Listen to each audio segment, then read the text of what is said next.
Um, so I asked like 127.5, so 127,500 people that are in my homesteading group. If somebody wanted to start homesteading, what is the best advice you could give them? I'm going to talk about my advice and we're talking about their advice and what I think about their advice. Because there are some people in like from all levels of homesteading. A lot of them are like way more advanced than I am. Some of them are like commercial farmers, even, or like homesteaders that started as commercial farmers. But my advice um, on homesteading is going to be um, every new animal that you bring to your project that you bring to your farm or your homestead is going to come with a plethora of new problems and new projects. So start small, start slow, but don't try to do everything at once because every time you add something new, you're not adding one thing new, you're adding like 100 things that are new. And it gets to be overwhelming. Like if you decide, okay, I'm gonna do chickens, and now I'm gonna do ducks, and now I'm gonna do goats, and now I'm gonna do sheep, and now I'm gonna do like I'm gonna bring in a donkey. Well, that not to mention um, farming or homesteading. Like when you start um, taking care of animals, you start bringing animals on. It's more or less like Noah's Ark. Like every animal needs a partner. So like for goats, for example, you can't have one goat. You need to have two. They do better with their own kind. And if you have a girl, you need to have another girl or rather. If you have a buck, then you're not going to need two, you're going to need four because you need one for your doe, one for your girl, like a friend for your girl, and a friend for your boy.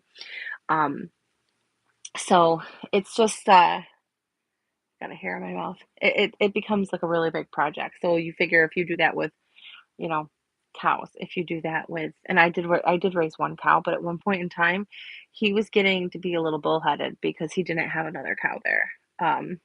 Steer, whatever. They're cows. I know cows are girls, but I'm gonna call them cows. It's the animal, not the gender here. Um, so that's my personal advice there. Um, and Lori said, research the animals, especially if you're going to have breeding animals, which have to have their own separate areas during the off season. And you probably need areas specifically for grow outs. Animals that you're feeding to slaughter weight have to be fed differently from your breeding animals. Um, so that's just adding on to what I said. So that's my first tip for homesteading. That's from me is be prepared because every project you start is going to have like 10 more projects. Nate said, have extra money saved up and a very minimalistic attitude about everything. That's true. There's so many people out there. They're showing these like amazing, and I forget who the one YouTuber is. There's one YouTube channel on here where they show their homestead and everything is like picturesque. It's like beautiful and perfect and everything looks gorgeous. That's like rich people homesteading. That's hobby homesteading. If you're homesteading like and you're not like rich people status here, um, you're not going to have everything color coordinating and matching. You're going to be finding like what can I reuse this feed bag? I can grow potatoes in this feed bag. What can I reuse this barn wood that I tore down from this part of the barn? Well, I can reuse this to make a fence, or I can reuse this to add on to this structure. I tore down a corn crib, and the corn crib had fencing all over it. I reused that fencing. I didn't just throw it out. When I first started, when I first bought this property, there was a pig pen in there. And I took down the fence. I didn't plan on actually ever having any animals, especially pigs. And there was a really, really, really heavy fence there. And I took the fence down and I just put it up on Facebook Marketplace, rid of it. Um, there's going to be dumb people like me that are just getting rid of their stuff because they don't know it's worth something and they don't know, that they're going to end up using it. Like I regret doing that because fencing is not cheap. So look for free stuff, look for ways to reuse stuff. This goes on to Craig, who says, learn to get by on little to nothing. Eat what you have and not what you want. Learn to can, garden, and about livestock. Um, Kevin said, read. Um, so that goes on to like learning about things. Thomas said the best way to be a poor farmer is to start out as a wealthy farmer. I kind of love this quote. And that goes back to like those like Instagram picture perfect. Brian said the same. The same for oh, you threw out stuff that you regretted to after you regretted about afterwards. Oh, I'm kicking myself because now it's like you can never have enough fencing ever. There's no such thing as too much fencing. And I was like, "Oh, I'm sorry, it's so heavy." And they're like, "Oh, it's okay." Of course it was so I would be hauling that stuff, you know, over my back walking home if I had to now, right? Um, yeah, the best way to be a poor farmer is to start out as a wealthy farmer. I have you guys seen that TV show, oh, what is it called? The farmer from the UK, and he's like that rich dude that like has like 100 acres that he's like he has to farm. I forgot what it's called. It's like this guy, does like I think he does like races or something. Like he like talks about races or something like that.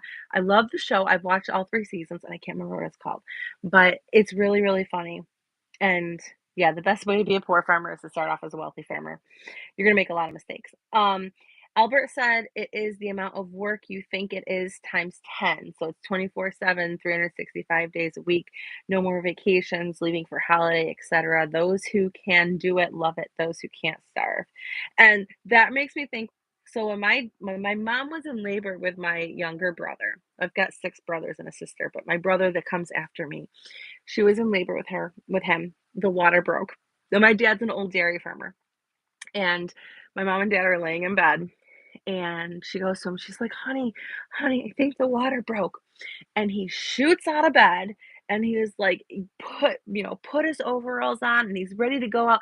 He thought that she meant the water line in the barn broke and he was ready to go out and fix it. And then she's like, no, my water broke. And he went back to bed.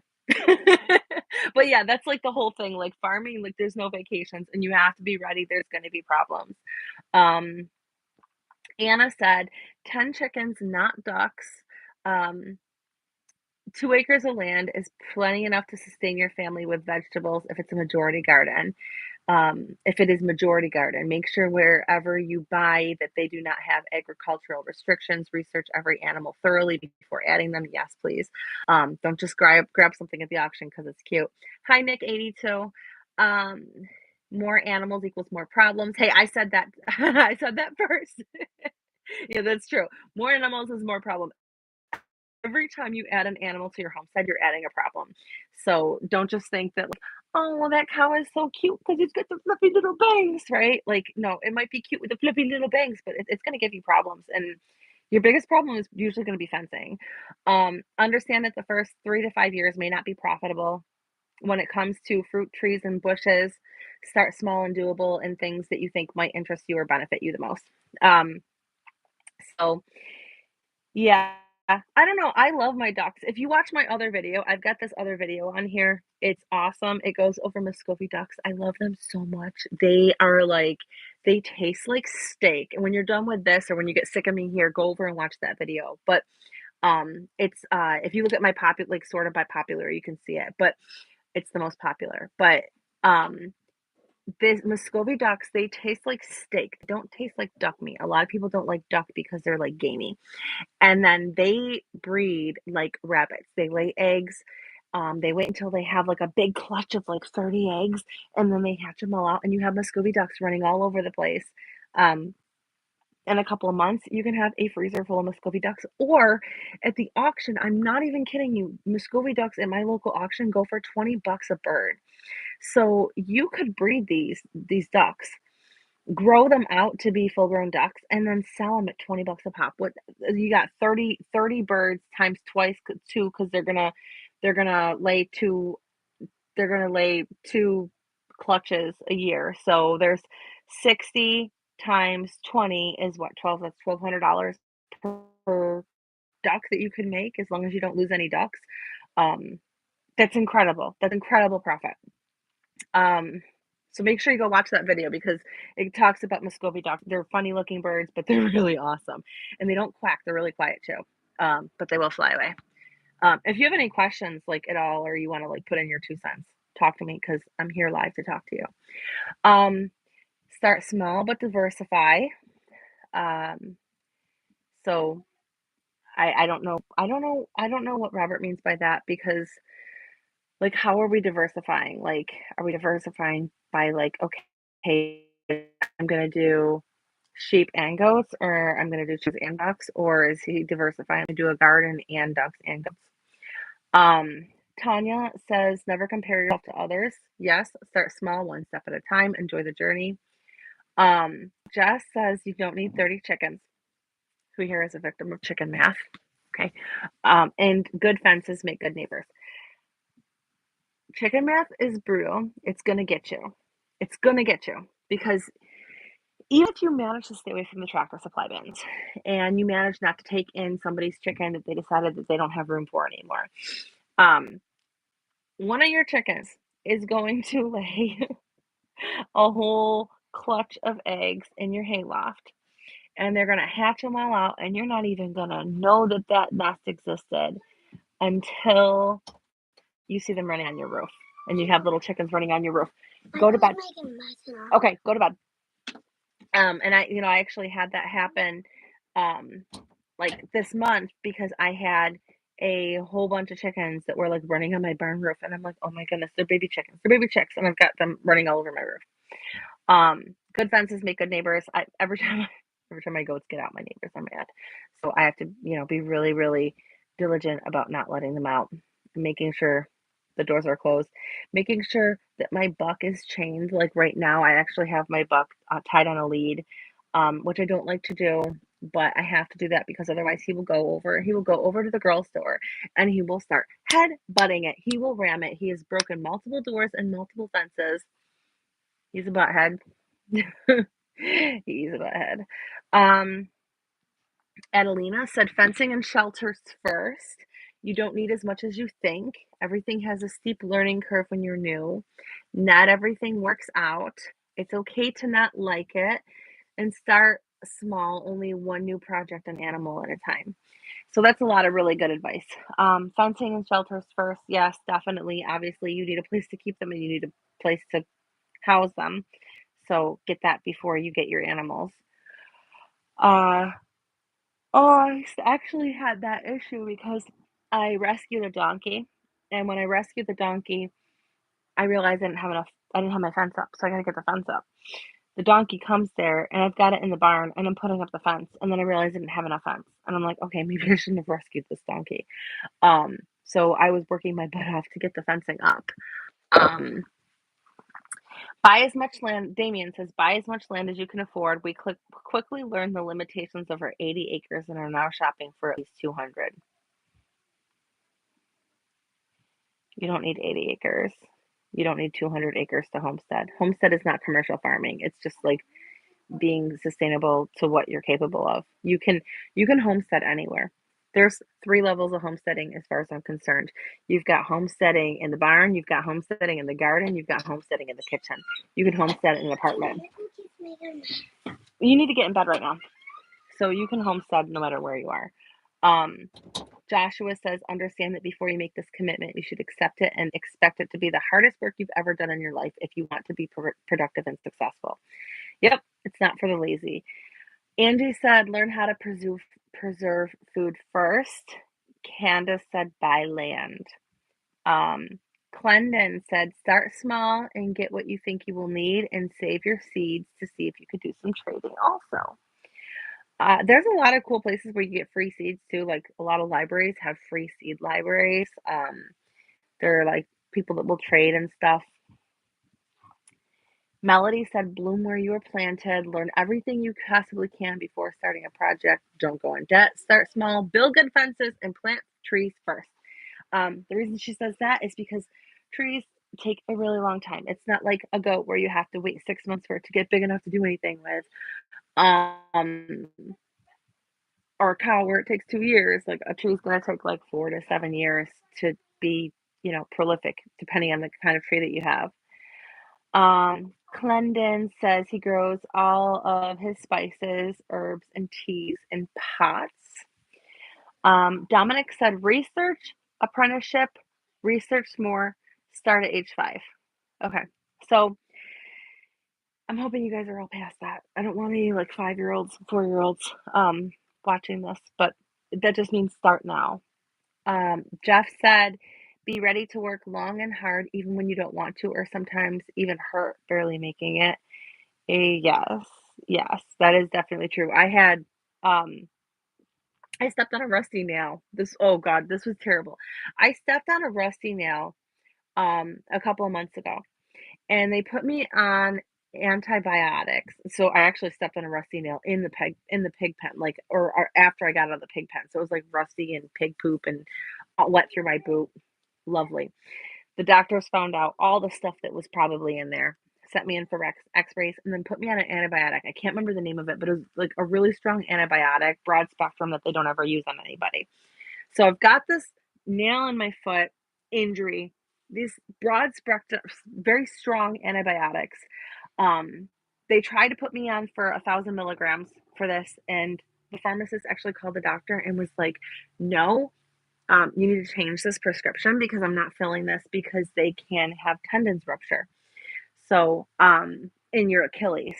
So they put me on this antibiotic. I was out doing barn chores trying to use the lawnmower. They gave me crutches, but I can't use crutches. Who's using crutches? Those like how can you even wear crutches? I don't even know how you can use them. But my daughter was like in taking care of the rabbits, and she's like, something's wrong with this rabbit. I had to jump the fence. So I jumped the fence to go take care of the rabbit. Guess who's got tendonitis in their foot right now? I still have to go out there and take care of the animals.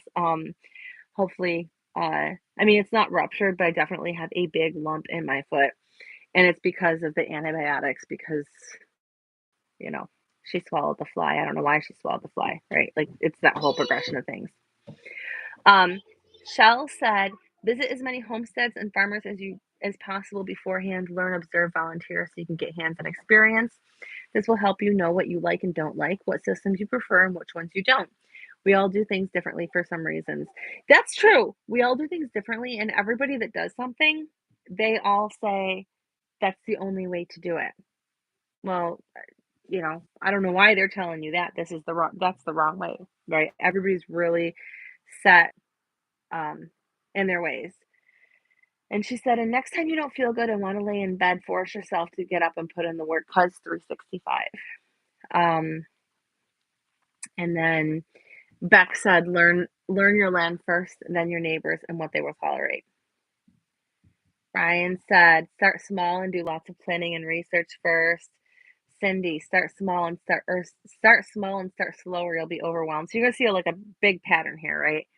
Um, just little by little, by little by little. Todd said, in my opinion, if you have to ask that question, you may not be ready. I disagree with that. You can ask that question. You should be asking that question, and you shouldn't feel stupid. Like you can have a dream and go for it, and not know anything. Just be prepared and willing to learn. Jill said, not me, but a different Jill said, just start, go slowly, plant more each year. Start with a few chickens and learn as you go. It's relearning history. I like that. You learn what crops grow best where and when to rotate. You'll learn how to make your own recipes from your own produce. You'll be able to rely less on the grid and more on yourself as you go. None of it can be taught in a day, but just start. It's worth it. Joe said, start. Brian said, bear in mind it's a lot of work, so be prepared for it. Let me know in the comments too. Do you have a homestead and what do you have for animals? Like or what are you planning on doing? Troy said just pull the trigger. Dwayne said start homesteading before you get land and move. Lifestyle self-sufficiency can be done almost anywhere. And that goes back to the 3 areas of homesteading. Let me know if I'm missing one, but you've got the barn, the garden, the kitchen. You got your animals in the barn. If you've got a milk goat, the milk goat's in the barn, the milk cow's in the barn, your beef is in the barn, your pigs are in the barn, the pasture, whatever, right? I'm calling all the animals. Your livestock is the barn. Your garden, that's where you're growing everything, obviously. You bring it all into the kitchen. The kitchen is where you do your canning, your cooking, your sourdough bread, baking from scratch, whatever you're doing. So you can homestead in your kitchen. You can homestead anywhere. Caitlin said search for land outside of city limits. Chris said, don't get those 4 useless goats. Only keep the livestock that benefits you. I'll tell you a secret. My goats make me a lot of money. You need to get in bed, both of you now. Those weren't goats. No, but my goats actually make me a good amount of money. I do things a little bit differently. If you guys want to see that in a future video, how I make money or a living on my homestead with my goats, let me know in the comments and I can make that video. And we can talk about that. But I like my goats. Um, I mean, I could I could make a living off of easily make a living, a good living off of just my goats. And I don't do meat goats. Deborah said acquire skills. Catherine said have a local mentor. Catherine's actually one of my local mentors. When I started getting into goats, she was somebody that I knew right away. Right off the bat, we got into it together. Or I got into it after her, but I learned from her. Marcy said, quit wanting. You're either doing it or you're not. Just do it. So there's your sign. If you want a homestead, just do it. Let me know too, like what do you have for a homestead or what do you want? What do you want? Pam said, take it seriously and don't be a slacker. You can't be a slacker. You can't be a slacker if you're doing this. It's just not going to work. You cannot be a slacker and have a homestead. Have structure and make those kids get dressed every morning as if they were getting on the bus. I need that tip. I need that tip. My kids don't help me at all. Um, I have to remind them. Oh, so many times. Ken said, only get and keep the things that are actually going to benefit you in the short and long term, but don't wait for the right time to start. It doesn't exist. Sandra said, water. Yeah, if you saw that my well pump broke. I actually thought my well dried up, but that's not what happened. My well pump broke and we had to get it fixed. But before we could get it fixed, I was filling up kitty litter buckets, a bathtub, and carrying them back to the all the way to the back of the barn, and making sure that I could give my 14 goats, my cow, my pigs had a different water, but the little pigs, the quail, the chickens, the ducks, water in 5-gallon buckets. A freaking cow. Do you know what a pain that is to not have water? We got that fixed, and I love my new pump. But um, Kelly said, learn your state and county and city restrictions. Certain distances outside of town limits can still have restrictions, and these can affect your plants, your livestock, garden size, water collection, etc. It makes me so mad that there are places in the world, there are places in this country where there are restrictions for water collection. That should not be a thing. Like, why should it be illegal to collect rainwater? That doesn't even make any sense. Jed says, I hope you like hard work and dedication. Devin said, start. Rick said, the usual answer is plant perennials. Forget animals unless somebody gives you chickens, hunt and fish, and forage. I've never actually been hunting. I've gone out with my boyfriend. I've never gotten anything. Hopefully that'll change this year. And fishing. I just started fishing and I love it. Jeremy said, come do my chores for a week before uprooting your entire life. You could stay in the guest hat cabin. You'll have to feed and water 100 plus animals, tend to 1.5 acre garden, run the sawmill, cut the firewood, try it before you buy it.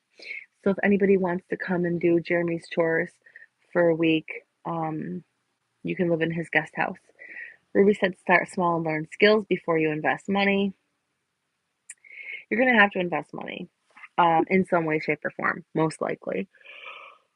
Oh, excuse me. I don't know why I'm yawning. Probably because I'm up early in the morning doing barn chores. Terry said, don't move from the city to a homestead and think it's easy or there's not much to learn, and don't think you're going to be living cheaper. Ted said, plant your fruit trees and bushes in the first year because they take time to grow. So somebody else had said that too. Bill's got a long one here. Start small, and the most important thing is water. Don't even think about breeding animals at first, except for maybe hatching birds. Try and grow a nice garden. Have a few chickens for meat and eggs, possibly a couple pigs a year. I agree with the pigs. The pigs Um, the pigs were pretty good. I've tried 2 different pigs now, 2 different breeds, and I love my Idaho pasture pigs. I need to do a video on them at some point in time. Um, if you get pigs, don't get cheap auction pigs, or you will absolutely regret it. In other words, you will be buying a live trap or creating a feral pig problem because good luck keeping them in a crappy fence.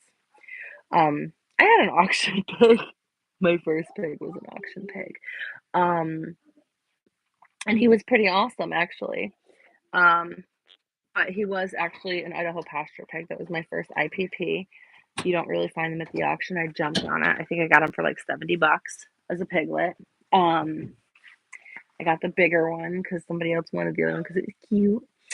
Um, but most of the auction pigs are pot bellies. And what are you gonna do with a pot belly? Get out of here. What are you gonna do with a pot belly? Um, Fences need to be horse high, pig tight, and bull strong. I like that. I like that. You will learn what that means because no matter what you do, animals will get out. That's true. Um, you need to get in the bed. I'm live right now. Everybody can hear your nonsense. Go to bed. Um, like others said above, every new animal is a completely different enterprise, even if only for your family, and has a huge learning curve. You'll spend a lot of time learning. Animals will die. Yes, that's true too. It happens and it sucks. If anyone close to you has any of the animals you have or plants you want to grow, go talk to them. Every person I've met that farms in any way loves to talk about what they do. Yes. And I've like the my IPP breeder, I will never breed pigs. I don't want to breed pigs. Again, anytime you bring in a new animal and bringing in a male pig, non-castrated pig is a new animal, you bring in a new problem. That's a problem I don't feel like mitigating. I will go out and buy my feeder piglets or my piglets, sorry. Um, no problem. And I will just I go in, I buy the pigs. One pig is for me, like I have 5 pigs. One pig is for me. 4 are pigs that are already sold, they're already paid for, already claimed. Um, so I'm raising 1 for me and 4 for others. Walk out. Um, but I will talk to my pig breeder all the time, all the time. Um,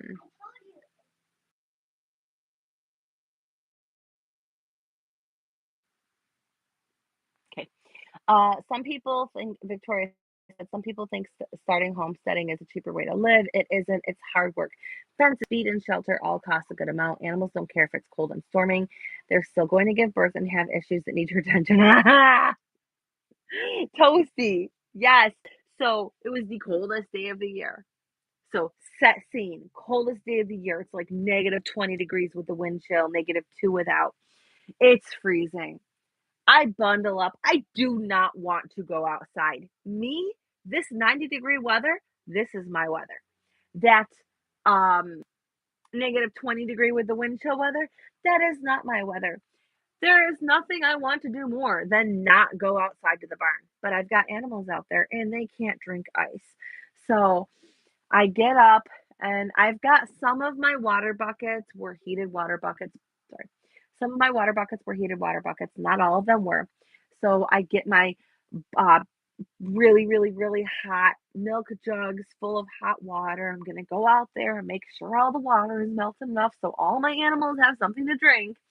And I bundle up and I've got my scarf over my face and my hat over my head. I'm all bundled up.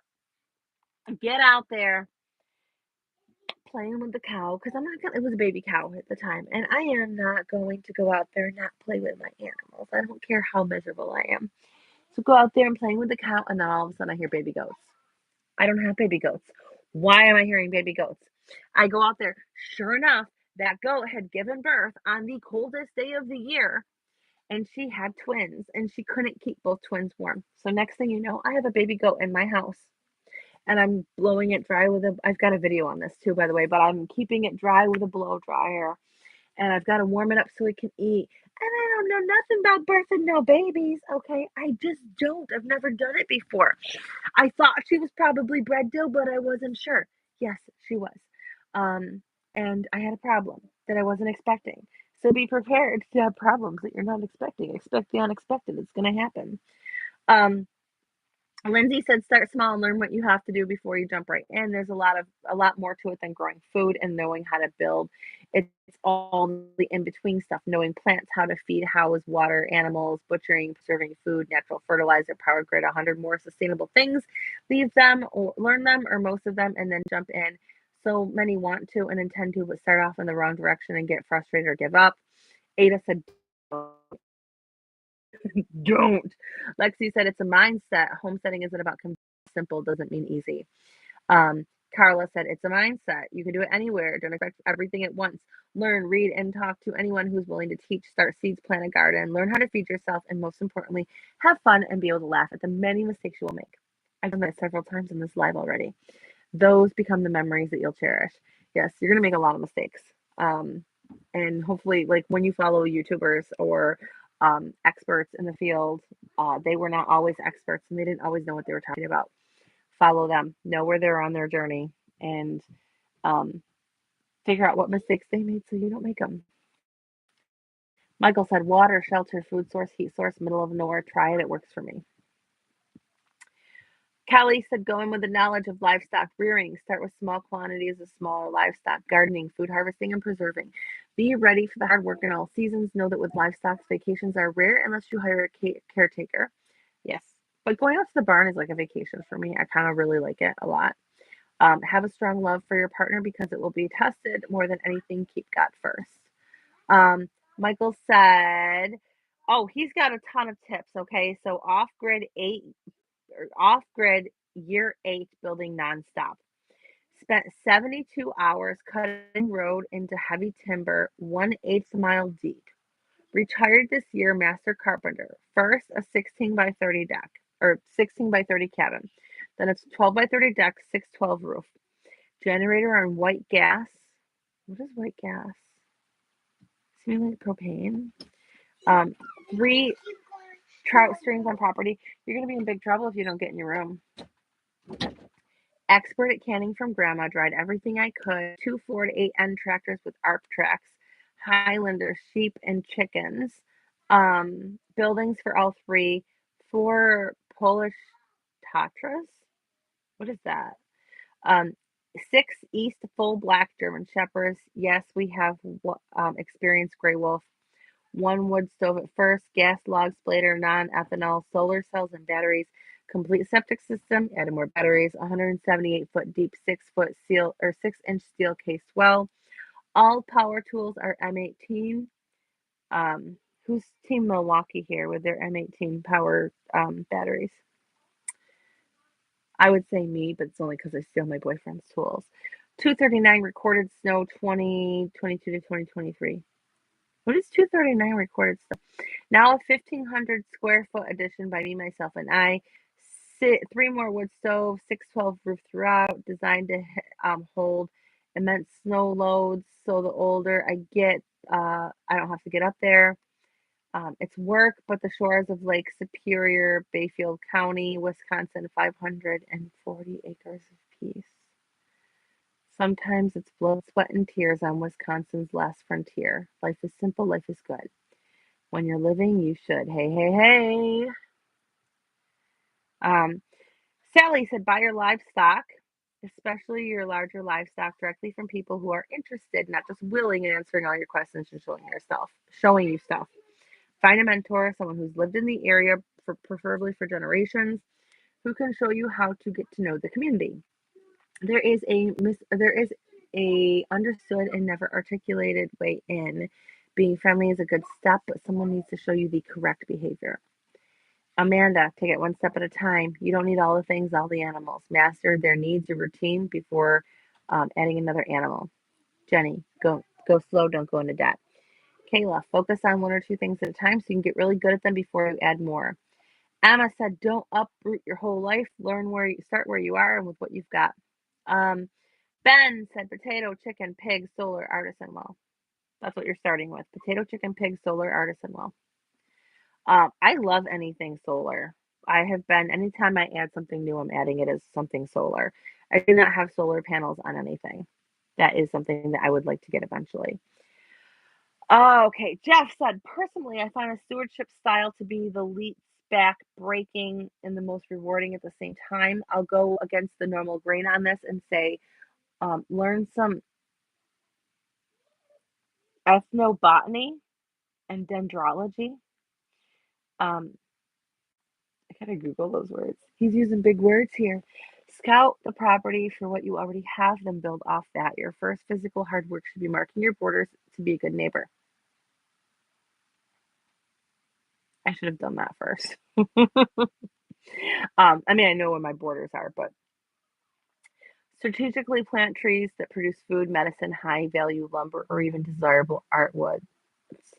Think ecologically and build gardens that easily grow into microsystems. Learn gardener's entomology to better understand which insects are beneficial and which you'll need to deal with. All that can be done without uprooting your entire life. Just trade some serious hobby time to get educated. Um, Verna said plant fruit trees now. Billy said have plenty of money because you're gonna have to buy things you never thought of. Melanie said start where you are. Again, you got homesteading in the barn, the garden, and the kitchen. You've got one of those. Um, she said long before we got their property, they lived in the city on a sixth of an acre. She built a small garden, as many chickens as she was allowed to have.